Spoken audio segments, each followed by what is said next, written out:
তোমরা সবাই বাঙালি হয়ে যাও। কেন? পৃথিবীর প্রত্যেকটা দেশে, নেদারল্যান্ড, হল্যান্ড সহ প্রত্যেকটা দেশে এইভাবে পাহাড়ি বিভিন্ন গোষ্ঠীরা থেকে থাকে। শেখ মুজিব যদি সেই দিন আমার চাকমাদেরকে, মারমাদেরকে, পার্বত্য এলাকার মানুষদেরকে যদি বাঙালি হওয়ার জন্য নির্দেশ না দিত, তাহলে পার্বত্য এলাকাতে আজকে দীর্ঘ এতদিন ধরে যে অশান্তি, সেই অশান্তি কোনোদিন সৃষ্টি হতো না।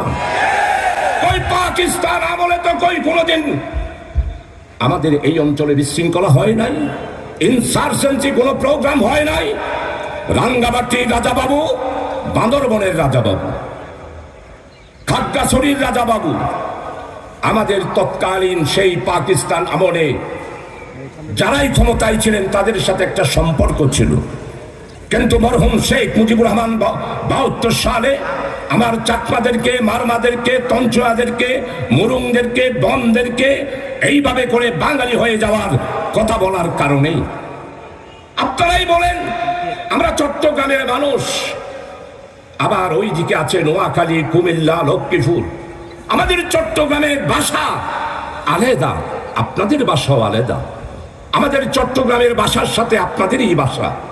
দেখেন না আজকের মাননীয় উপদেষ্টা ডক্টর ইউনূস বাংলার সম্পদ, পৃথিবীর স্কলারদের মধ্যে শ্রেষ্ঠ স্কলার ডক্টর ইউনূস চট্টগ্রামের ভাষায় রোহিঙ্গাদের ওইখানে 1 ঘন্টা বক্তব্য রেখেছেন।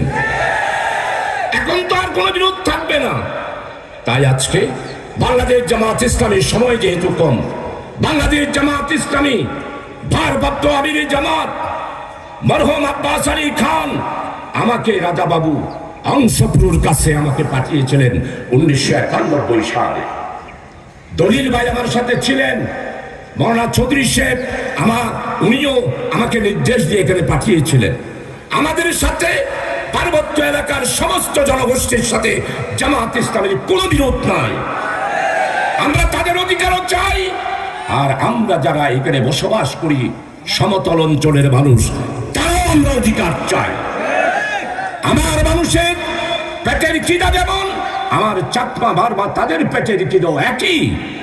তাই মানুষ হিসাবে জামাত ইসলামী আমরা এই দেশে জোর করে মানুষের উপরে কোন আইডিওলজি চাপিয়ে দেওয়া জামাত বিশ্বাস করে না।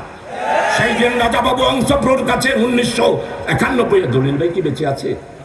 দলিল ভাই, সাচিনপুর জেরি বাবু, আজকের রাজাবাবু, আপনাদের প্রত্যেকটা অনুষ্ঠানে ইনশাআল্লাহ আপনাদের যেই পূর্ণ হয়, আমি চিফ গেস্ট হিসেবে প্রায় 4 বারের উপরে এসেছি।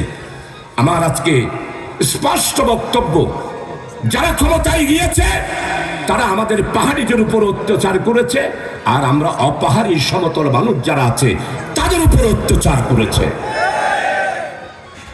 সম্মানিত সর্বস্তরের দ্বীনী ভাইয়েরা, জামাত ইসলামী একটা আদর্শ নিয়ে, জামাত ইসলামী একটা আইডিওলজি নিয়ে এই দেশের বুকে কাজ করছে।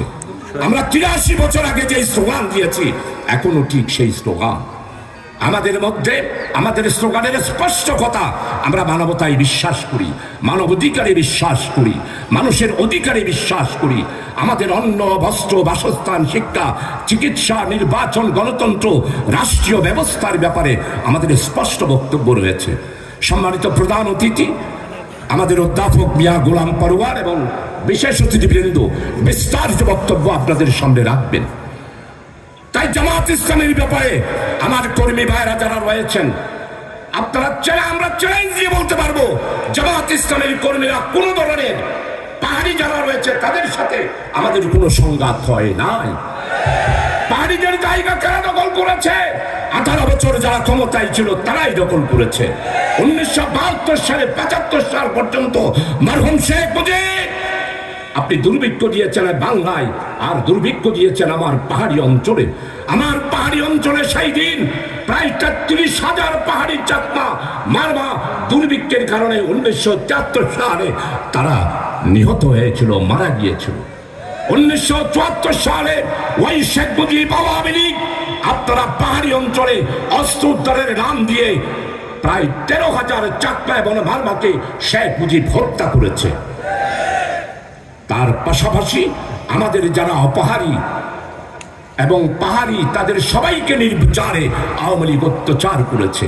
পাহাড়িদের যত জায়গা, জেরি বাবু, রাজা বাবু, আপনারা সাক্ষী দেবেন, আমাদের জামাত ইসলামের কোন লোক আপনাদের পাহাড়ের জায়গা দখল করে নাই, আপনাদের বাড়ি দখল করে নাই।